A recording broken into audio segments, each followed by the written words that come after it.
Thank you, and it's interesting to see how the different talks respond to each other without prior preparation of that element. Our last speaker of this session before lunch is my colleague and friend, Professor Tal Zarky. Professor Zarky is Vice Dean at the Haifa School of Law at the University of Haifa, and he's also a co-director of the newly established, good luck, newly established Haifa Center for Cyber Law and Policy. Tal is also one of the pioneers in dealing with issues of the legal aspects of data mining before everybody else realized that there's an issue over there. Tal, please.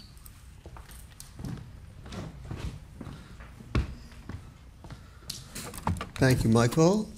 What are the worst 5 words someone could say before your lecture? The last speaker before lunch, right? Okay. So, what I'll try and do quickly before lunch is address an additional aspect pertaining to privacy, data protection, autonomy in the age of cyber, and it is automated decisions which impact humans and are premised on personal data. And the title I gave was The Good, the Bad, and the Ugly. So let's talk quickly about some examples. What are the elements of these dynamics I am addressing? How they are relevant to cyber, which is something we don't really have to do because the term is so large we could actually put everything in there. The current role of law and policy, the theoretical issues arising here, and solutions and prospects. What are the motivations for this talk? I think you'll quickly see from the examples I will provide that we're confronting such automated situations and dynamics throughout our lives. They exist in almost all realms, and we'll see more and more of them.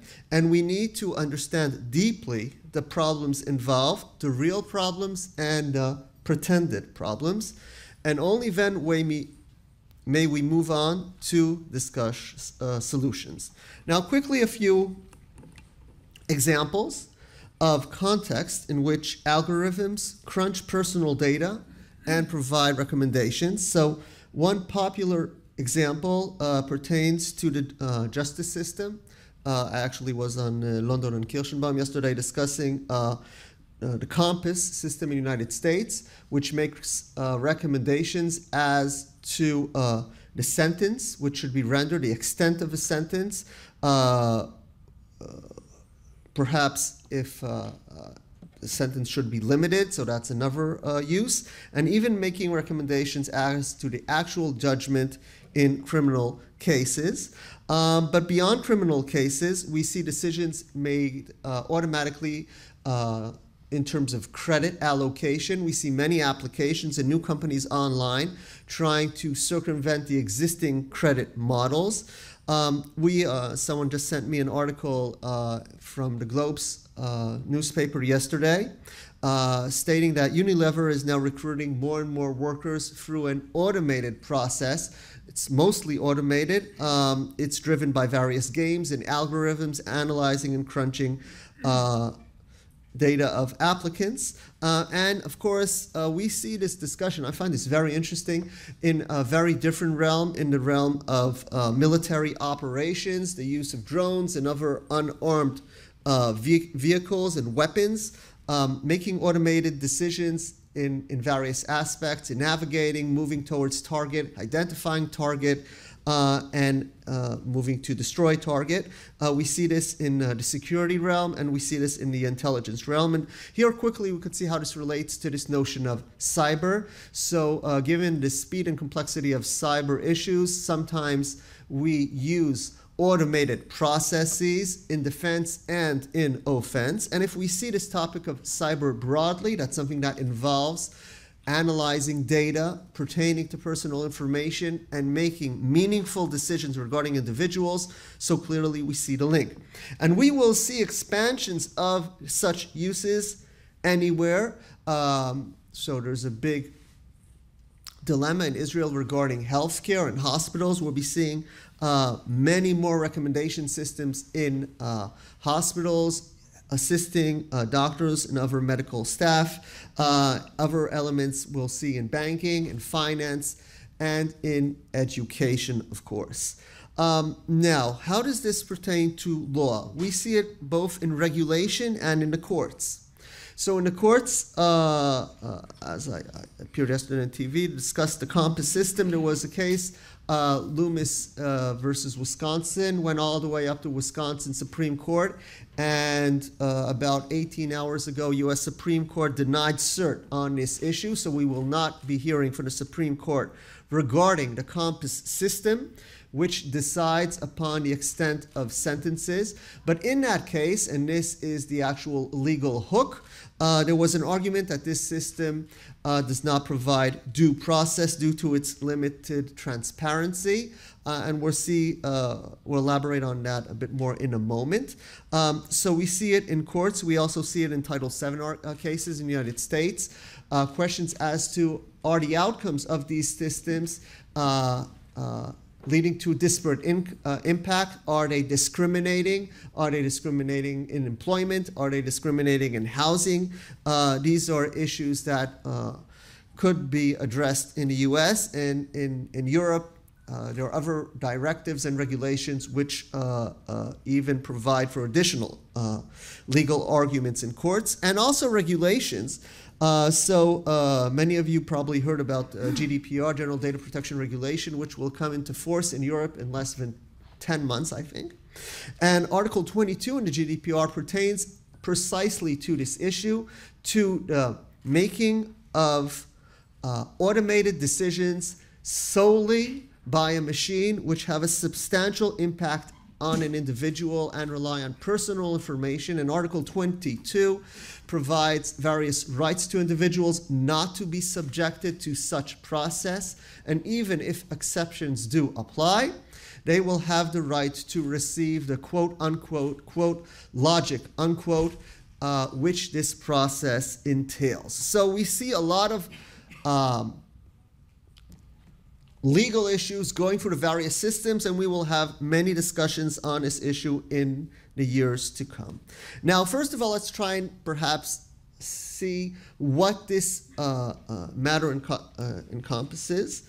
So we're talking about instances where there's a meaningful impact on an individual. What might that be? So obviously, if it's a drone, trying to decide if you're a target or merely an innocent bystander, that's pretty meaningful.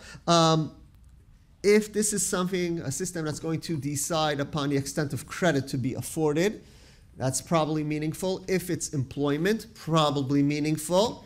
If it's medical treatment, insurance, probably. If it's serving an ad on Google automatically and providing you with a recommendation, perhaps you want to check if you have a criminal record based on merely your name, something that was targeted to people with African American sounding names. Is that meaningful? Serving ads with some form of a racial slur here?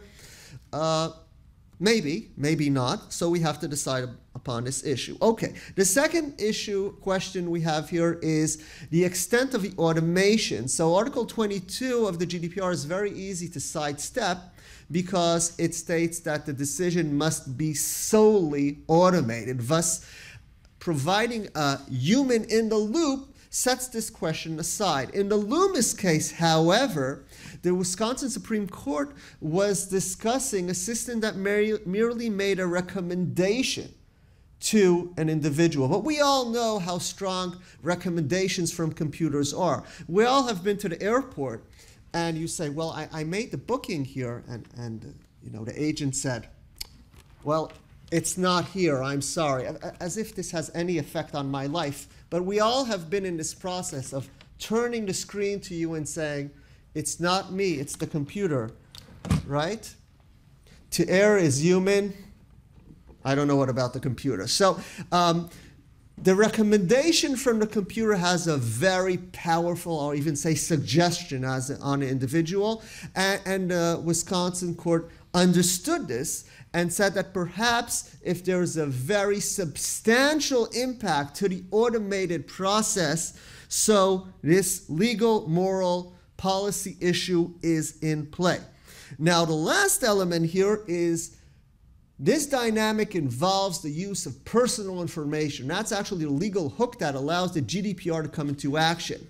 But however, in many instances, this could have a substantial impact on you and not involve any personal data, right? So let's say in Yuval Alovich's presentation, we saw an automated process that's perhaps structuring a drone which could fall on my head.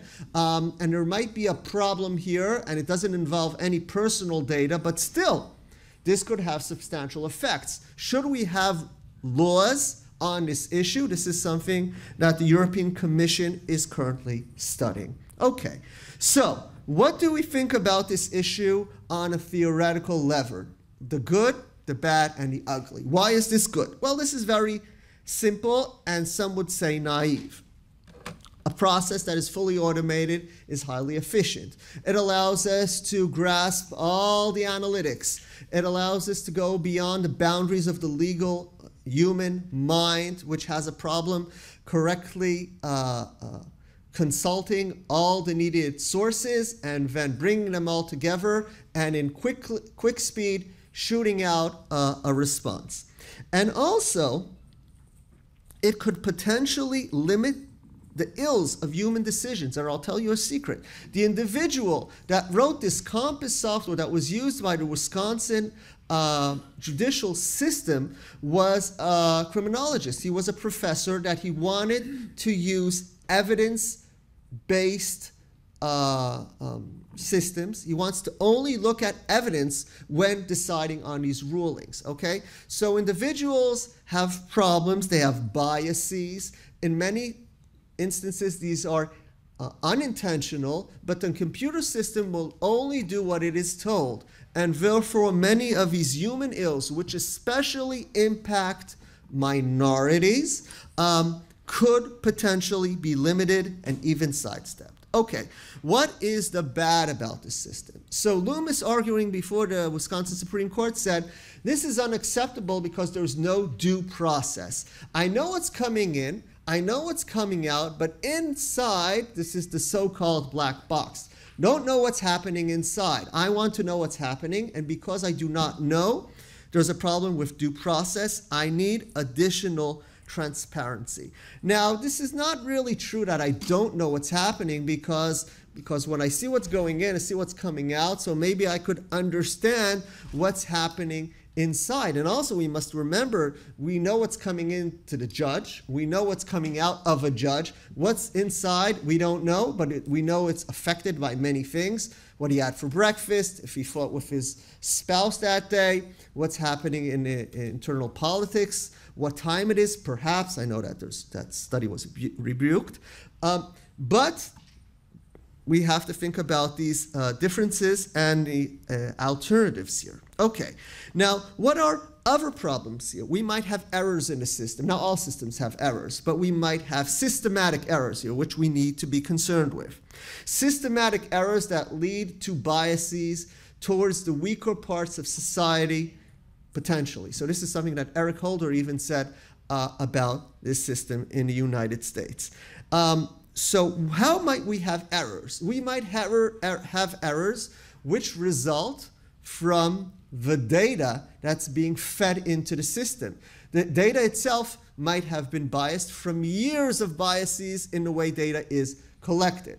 There might be errors which result from the computation process of structuring the algorithm. And again, these might be intentional, they might be unintentional. In many instances, those that are writing the algorithms are not those that are skilled in understanding and interpreting legal rules. And my colleague, Professor Birenhak and Eran Toch, that was here before, they have a project about teaching engineers to understand the concepts of law exactly for this process. But there are even other sets of deeper problems. There might be problems in a machine learning context that the system learns the biases from the individual. And there was a recent article in Science a few months ago, exactly showing how decision trees, which were learned from individuals, started mimicking the same racial understanding that individuals have, associating specific words with others. I could send whoever wants the link from this very interesting article in Science. Now, another aspect here, and this is perhaps a cyber aspect, is that these systems could also be attacked. Okay? An artificial intelligence system could be attacked. It could be fed various inputs, and in that way, the outputs could be influenced. Of course, we all know that humans could be, we just don't call it attack, they could be manipulated, persuaded, tricked as well. So we need to understand, of course, that machines, as well as humans, have their problems and their errors. And the Loomis case in Wisconsin, indeed, the justices found that the system could be used, but a long list of disclosures should be presented to the judges, which state, know that machines make mistakes, know that this is merely a statistical finding, know that this system and its outcome might be biased towards minorities. Okay, so we talked about the good and we talked about the bad, and now for a quick 2-3 minutes, let's talk about the ugly. So the public generally at times fears automation. It fears that its jobs might be compromised by a robot, and this is something we see often in popular culture. And if anyone sitting in this room says, no, my job is safe, well, he's probably lying to himself. And I heard this lecture by Richard Susskind, which I guess you know well, and he said, if you think that as lawyers or even law professors are protected, you should know that symphonies are currently being written by machine learning.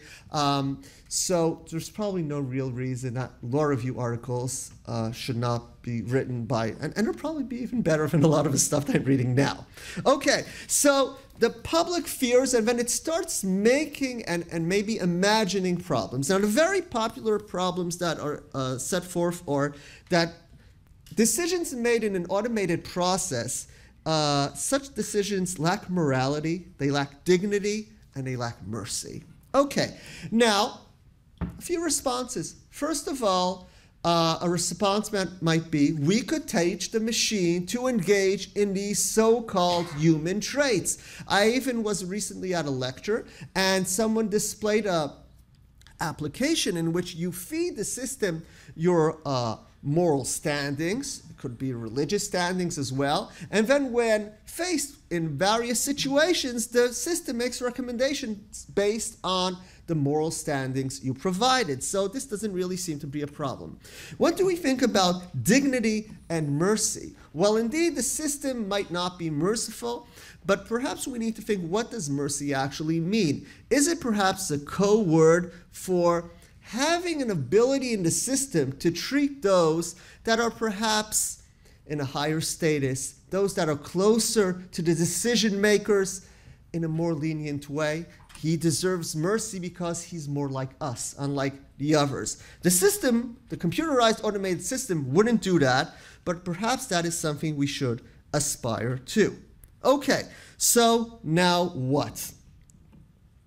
Generally we see 3 strategies. One strategy is to try and limit the reach of such automated systems in various instances and assure that we have humans maintaining their position.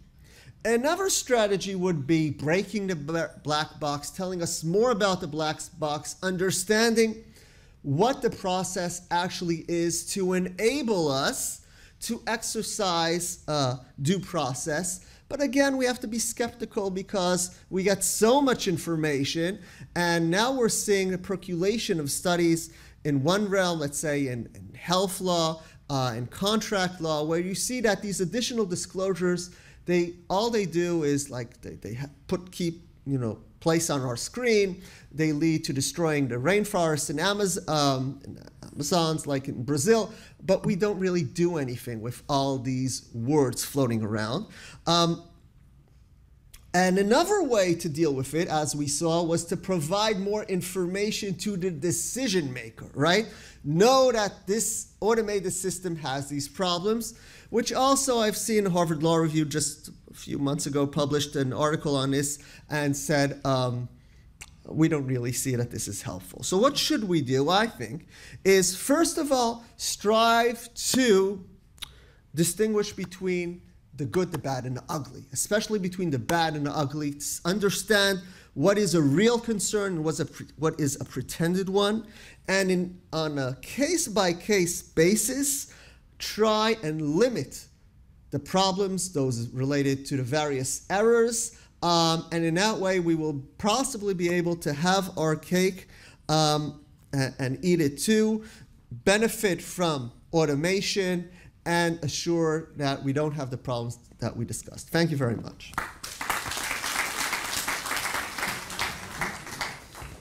Thank you, guys. There's lots of time for Q&A over lunch. The next session, I was asked to inform, will begin at exactly 1 o'clock. So lunch is upstairs there. Thank you.